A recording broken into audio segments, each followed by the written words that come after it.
我係陳華恩 ，Pastor Jonathan。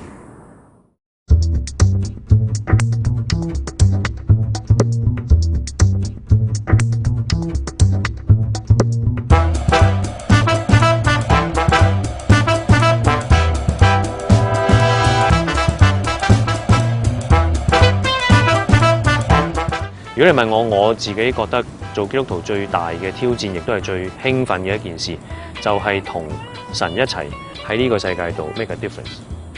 如果要為 make a difference 做一個翻譯咧，我會翻譯成出格。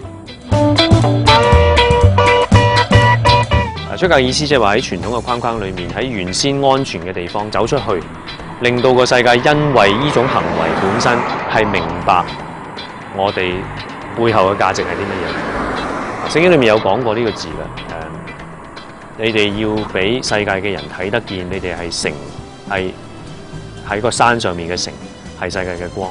其實都係講緊同樣嘅嘢，就係出格 make a difference。